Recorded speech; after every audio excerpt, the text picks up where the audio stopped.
नमस्कार दोस्तों, छात्रों और अध्यापक साथियों। आप सभी का एक बार फिर से मेरे हिंदी चैनल पर बहुत बहुत स्वागत है।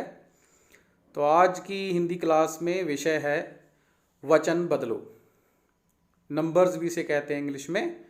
तो इसे हम सरल उदाहरण से आज समझेंगे, लेकिन उससे पहले निवेदन है कि आप सभी मेरे चैनल को सब्सक्राइब करें और सब्सक्राइब का बेल आइकॉन बटन ज़रूर दबाएं ताकि आपको नए नोटिफिकेशन मिलते रहें। तो कुछ वाक्य देखिए। लड़की पढ़ रही है, लड़कियां पढ़ रही हैं, लड़का खेल रहा है, लड़के खेल रहे हैं।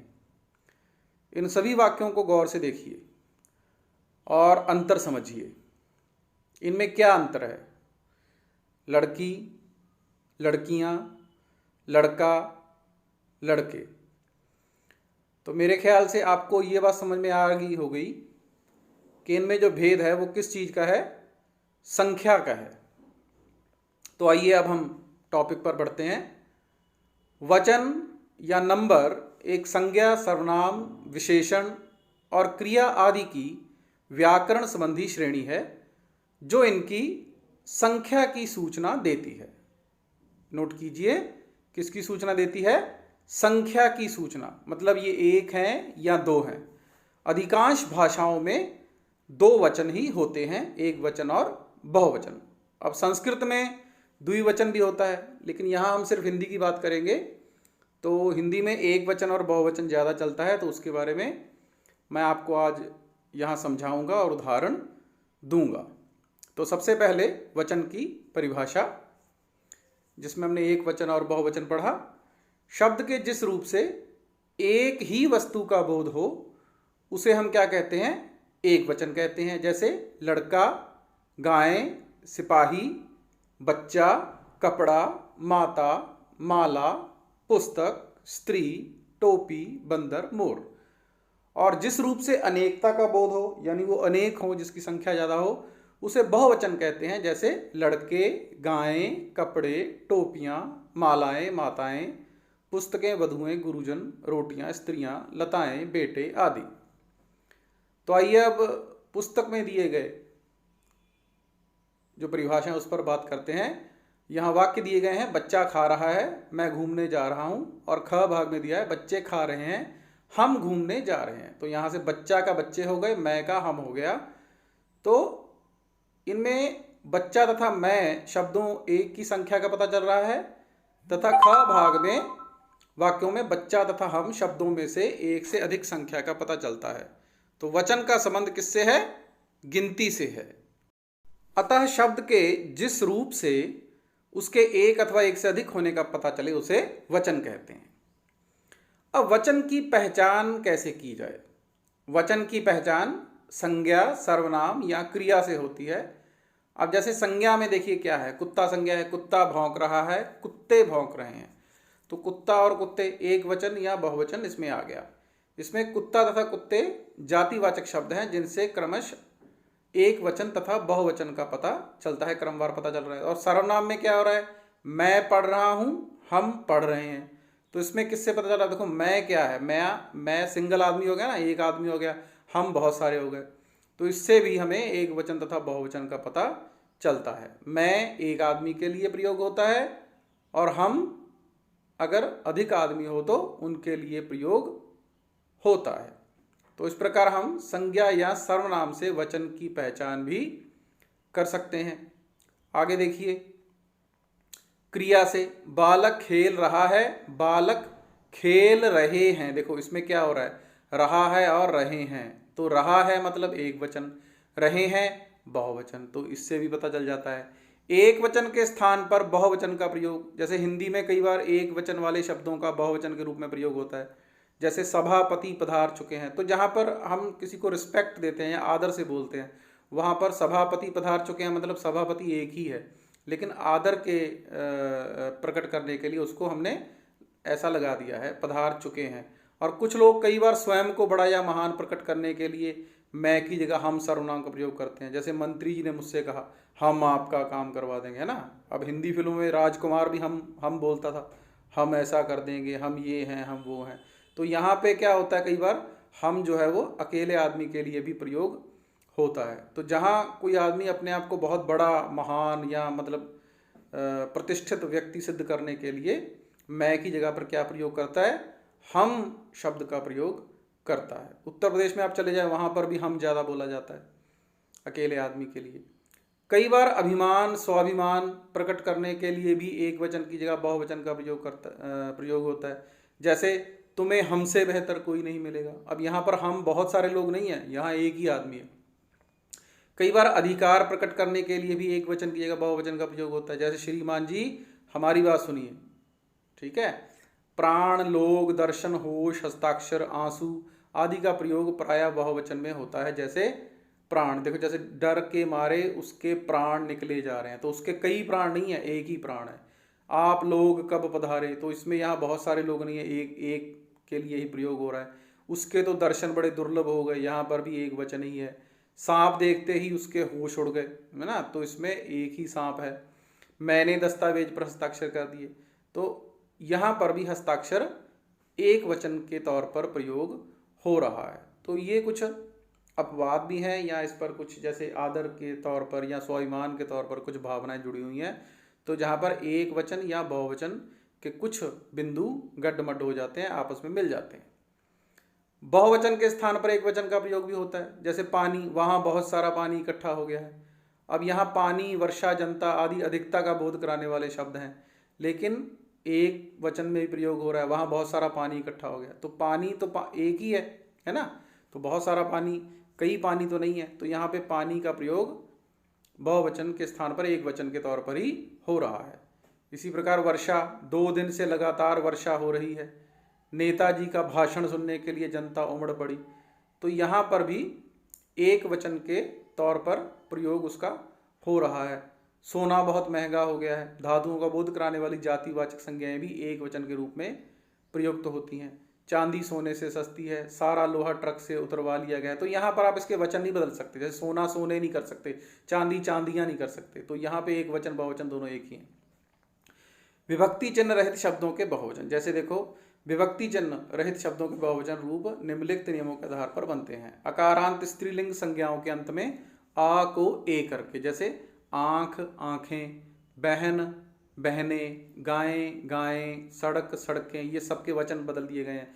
फौज, फौजें, पुस्तक, पुस्तकें, छत, छतें, है ना। तो ये क्या हो रहा है, विभक्ति चिन्ह रहित शब्दों के बहुवचन बनाए जा रहे हैं। छत, छतें, रात, रातें, लहर, लहरें, चादर, चादरें। तो ये हम प्रयोग करते हैं एक वचन के लिए बहुवचन बनाने के लिए।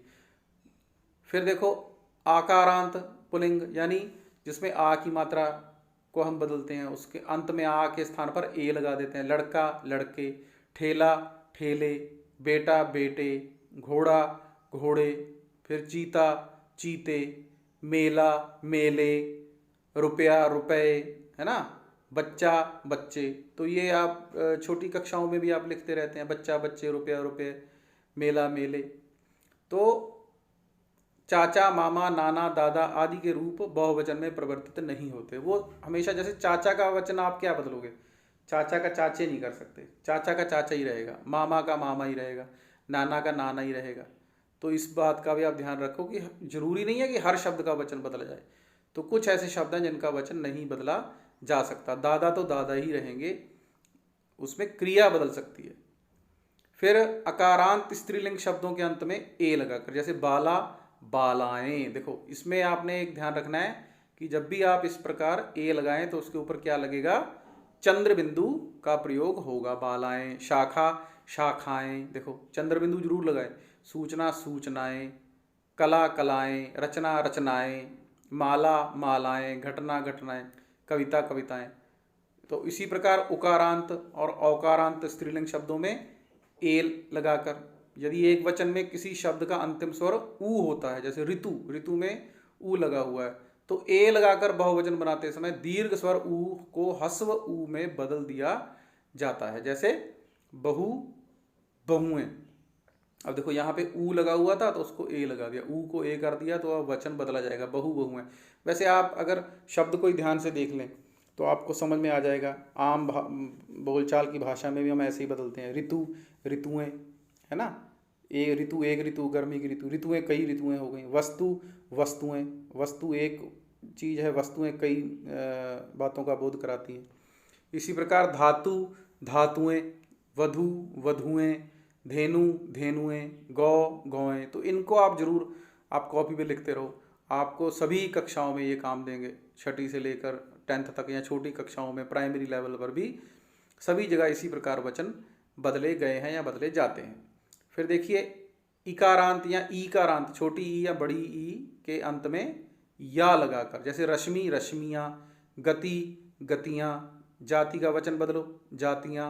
नारी का क्या हो जाएगा, नारियाँ। एक बात को और ध्यान रखना है, जब भी हम इस प्रकार कोई वचन बदलते हैं तो हमेशा जो बड़ी ई की मात्रा होती है वो छोटी ई की मात्रा बन जाती है। बहुवचन में हमेशा छोटी ई की मात्रा का प्रयोग होता है। नारी, नारियाँ, कॉपी, कॉपियाँ। देखो सब में क्या लगा हुआ है, छोटी की मात्रा लगी हुई है बहुवचन में। रीति, रीतियाँ, नदी, नदियाँ, मक्खी, मक्खियाँ। तो इसका ध्यान रखना है। बहुत सारे बच्चे बड़ी की मात्रा लगा देते हैं और उनके नंबर कट जाते हैं।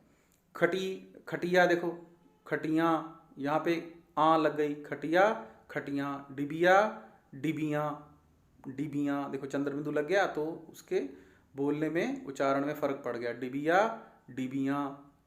एक डिबिया, कई डिबियाँ, तो इस प्रकार बढ़ जाता है।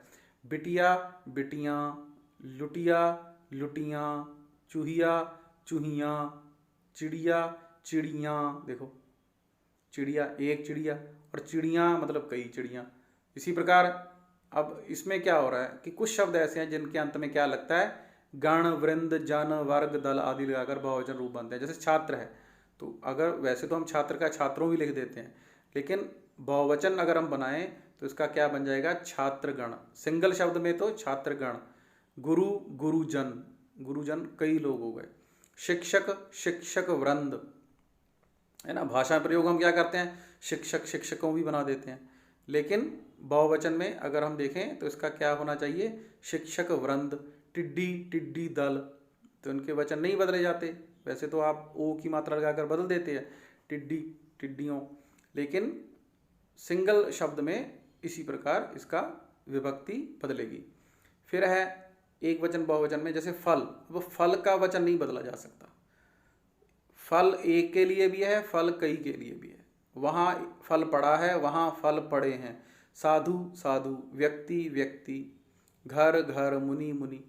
लेकिन वाक्य बनाते समय हम ऐसे बदल देते हैं। जैसे देखो नीचे उदाहरण दी गई है, फल का वाक्य क्या बनाया है, सभी फलों को उठा लो, तो यहाँ पर फल का फलों हो सकता है। घर, सभी लोग घरों में सो रहे हैं। वैसे तो घर क्या है, एक वचन, सभी लोग घरों में सो रहे हैं, तो यहाँ पर कई घर शामिल हो गए जब घरों लग गया। साधु, साधुओं को भोजन करा दो, तो यहाँ पे साधु का वचन क्या बदला जाएगा, साधुओं। ठीक है, ऐसे बन जाएगा, लेकिन वाक्य में ये परिवर्तित होगा। मुनि, मुनियों ने यज्ञ संपूर्ण किया। व्यक्ति, सभी व्यक्तियों को एक स्थान पर इकट्ठा करो। तो यदि परीक्षा में अगर आपको ये शब्द आ जाए, जैसे फल आ जाए, घर आ जाए, तो आदि शब्दों का शब्द स्तर पर बहुवचन रूप बनाने को आए तो कभी विभक्ति जन लगाकर उत्तर नहीं देना चाहिए। लेकिन आजकल नई जो किताबें आ रही हैं उनमें इस तरह का प्रयोग देखा जा रहा है अक्सर, तो लेकिन व्याकरण के नियम से ऐसा नहीं होना चाहिए, इनको ऐसे ही रखना चाहिए। मुनि का मुनि ही होना चाहिए बहुवचन। तो जैसे फल का बहुवचन फल तथा घर का बहुवचन घर ही लिखना चाहिए, ना कि फलों तथा घरों। अ और आ अंत वाले एक वचन शब्दों के अंतिम स्वर को संबोधन के समय बहुवचन रूप में प्रयुक्त करते समय ओ हो जाता है। जैसे बालक, बालकों, माता, माताओं। बालकों इधर शोर मत करो, माताओं तुम्हें शत शत नमस्कार। तो इस प्रकार भी ओ लगाकर हम बदल सकते हैं। तो अनेक शब्द ऐसे शब्द भी हैं जिनका विभक्ति चिन्हों से रहित तथा विभक्ति चिन्हों सहित दोनों तरह बहुवचन बनता है। जैसे लड़का, लड़के, अब लड़कों ने, लड़कों से आदि विभक्ति चिन्ह लग जाता है। छात्र, छात्रा, छात्राएं। माता, माताएं। गुड़िया, गुड़ियाँ, देखो गुड़ियाँ, लेकिन इसका ऐसे ही बन सकता है गुड़ियों ने या गुड़ियों का। नारी, नारियाँ। तो इस प्रकार विभक्ति चिन्ह रहित में भी हम इसका बहुवचन आराम से बना सकते हैं, नारी, नारियाँ, लेकिन मात्रा का ध्यान रखना है, छोटी की मात्रा लगेगी। तो कुछ अभ्यास शब्द थे, यहाँ पर मैंने उनका उत्तर दिया है। जैसे बोतल, बोतलें। देखो ध्यान रखो कि जब आप ए का प्रयोग करते हैं तो बिंदी डालना ना भूलें। बोतल बोतलें हो, बोतलें, बोतलें नहीं है, बोतलें। दीवार दीवारें, कुत्ता कुत्ते, भेड़िया भेड़िए, गुड़िया गुड़ियाँ, शक्ति शक्तियाँ। तो इस प्रकार ये शब्द कौआ कौए, बुढ़िया बुढ़िया, निधि निधियाँ। तो इसको आप ध्यान से लिख लेना कॉपी में। अगर आपको ये वीडियो पसंद आया हो तो आप मेरे चैनल को ज़रूर सब्सक्राइब करें, लाइक करें, शेयर करें और आगे भी जो विद्यार्थी हैं, अध्यापक हैं, उनके साथ शेयर करें। तो आपका बहुत बहुत धन्यवाद। जय हिंद।